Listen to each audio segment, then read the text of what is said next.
Good morning, or depending on when you're watching this, good afternoon, good evening, or good night. My name's Ross, and as always, told out of Voice of Radio.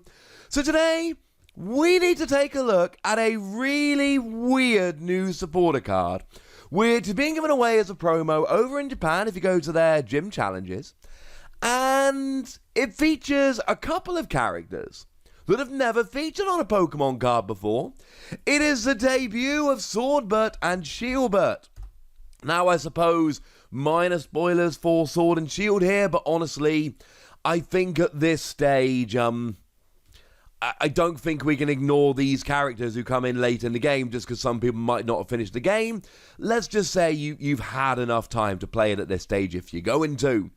And they are fairly important characters, fairly powerful characters, so you would imagine that their debut supporter card would be an absolute powerhouse. You would be wrong. But we're still going to look at it because it's cool and weird and it's a debut of some really important characters. But I suppose I should tell you fairly honestly off the bat, this is not a powerhouse card. You have been warned. I have been honest. So what do we have here then? Well, we've got a supporter card, and our translation, of course, comes from the lovely Antoine Boulet. You're probably going to guess that at this stage. And it reads, choose a trainer card from your discard pile, show it to your opponent, and ask them if you can add it to your hand. If they agree, put that card into your hand. If they refuse, put that card back into your discard pile and draw 3 cards. So, let's be kind of honest here. The chances are that the vast majority of the time, your opponent is going to let you draw 3 cards. Like, it's completely up to your opponent here. Either you draw 3 cards or you get a trainer card back. It is entirely up to your opponent. And the vast majority of the time, your opponent is going to go, tell you what, mate, you have the 3 cards. I don't feel like you need to have that trainer card. You have those 3 cards and we're good to go. And that's not particularly good. I mean, drawing 3 cards, we've actually mentioned this in a couple videos lately because it's been relevant. This is your standard friend of the protagonist card. It started off with Cheron, and then as we went through the generations, it turned into Tierno.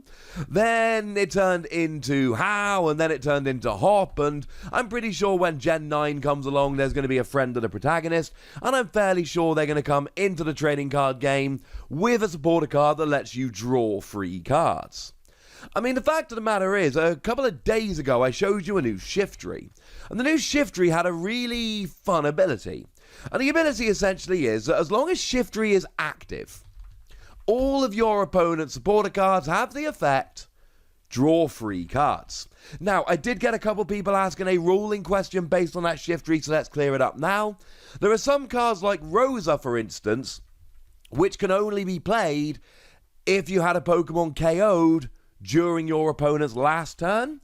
So I had a bunch of people get in touch with me and say, well, Shiftry says you draw 3 on all of your supporters, but does that mean Rosa only draws 3 if you had a Pokemon KO'd the previous turn? Or does it ignore that? And the answer is it ignores it. Essentially, when Shiftry is in the active, all of your supporters literally just say, draw 3 cards. So it doesn't just get rid of the bit of Rosa that lets you search a deck for a Pokemon trainer card of basic energy and put them into your hand. It also gets rid of the part that says you can only play this card if one of your Pokemon was knocked out during your opponent's last turn. I'm fairly sure we'll get an official ruling on this at some point. I suppose there's a chance I'm wrong about this, but I would be absolutely stunned. This seems pretty sensible to me. But when I talked about Shiftry, I told you that it basically turns into, well, all your supporters turn into terrible cards. I believe I put on the thumbnail something like, all your supporters suck, or all your supporters are terrible. Because I don't like drawing 3 cards. It's just not particularly good. And I'll be honest with you here. Yeah, I put all your supporters suck. And I'll be honest with you, right? Drawing 4 is quite nice. I mean, Coach Trainer's a classic example. Coach Trainer lets you draw 4 cards if you've got a tag team in the active, but decks like Gardevoir and Sylveon that pretty much only ever had Gardevoir and Sylveon active, so that turned into a good card. We like drawing 4, we don't like drawing 3. And the vast majority of the time, this is going to be drawing 3. I mean, I like the fact that there are mind games brought in here. I like the fact that you can try and trick your opponent. I mean, one of the things that I found really interesting, there used to be a card, Power Spray.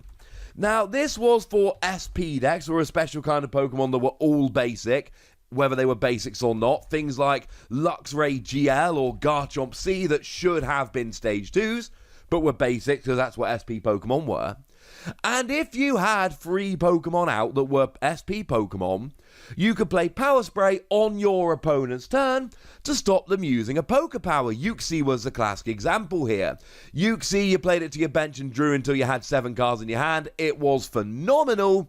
So your opponent would play a Uxie and you would play a Power Spray, and they wouldn't get the ability, or the Poké Power as it was called back then, but they would have wasted the bench space on Uxie.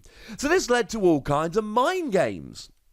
There were times where I had a Regice that I really wanted to use to make my opponent switch their active Pokemon. So I would play something like a Uxie or an Azalf that let you grab a Pokemon out of your prizes, and obviously swap it with a card in your hand. And I would play one of those cards down to try and bait my opponent into using a Power Spray, so that I could then use Regice. And I mean, there was one game at the National Championships, and my opponent had a Garchomp C level X in the active, with an expert bout, I believe, and that was the only Pokemon they had in play I couldn't KO, but I needed to take a KO this turn to win the game. So I played a Uxie, and I played an Azalf, and when I was fairly sure they didn't have a Power Spray, I benched my Regice and used it and won the game there. And then the mind games were fun.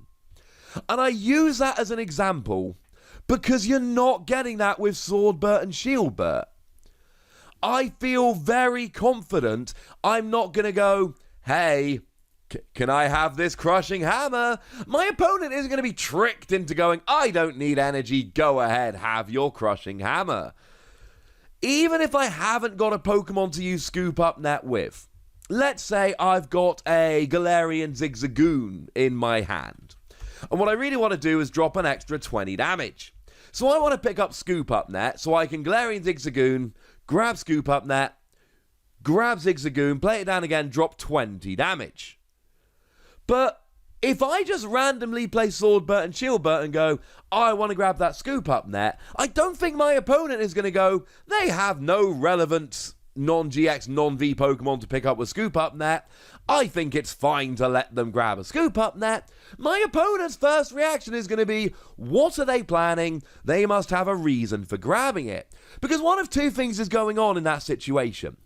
Either I'm asking for the Scoop Up Net because I've got a really good plan involving Scoop Up Net. My opponent does not want me to do that. They're going to let me draw 3 cards. Or I'm wasting my supporter, which my opponent, probably rightly, is going to assume I'm not going to be doing.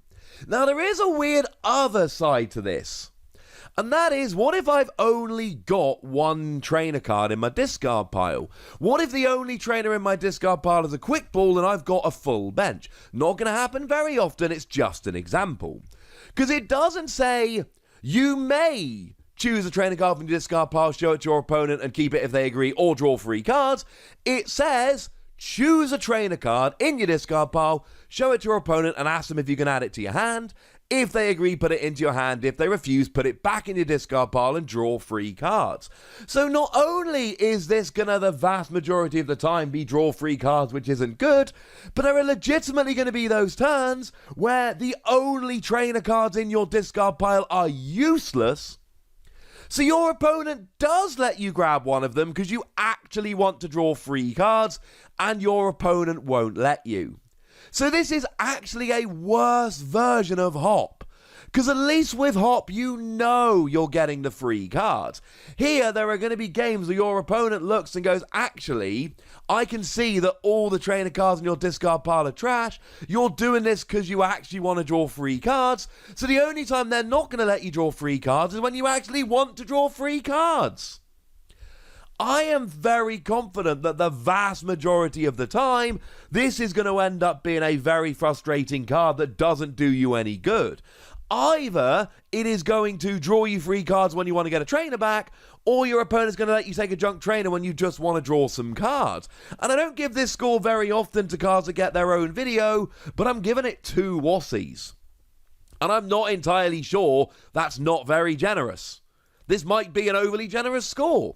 You see, the fact of the matter is, ladies and gentlemen, as much as I adore this card, and as much as I think it's super interesting, I actually... Oh, it's Sordward and Shielbert. I'm calling him Sordward and Shielbert the entire video. My apologies. It's Sordward and Shielbert. My apologies. I'll pop a note at the beginning. You'll have seen the note by now.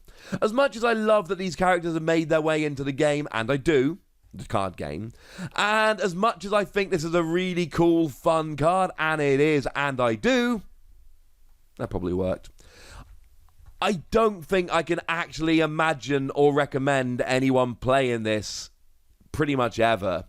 It's fun and it's awesome, but it's not good. It's really not good. Or maybe you disagree. Maybe I've missed something. Maybe I'm not giving this card the credit it deserves.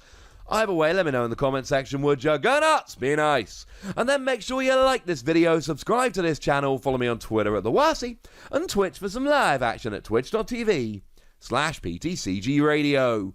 If you want to support the channel, get some bonus podcasts and all that good stuff, head on over to patreon.com/PTCG Radio, or you can do exactly that.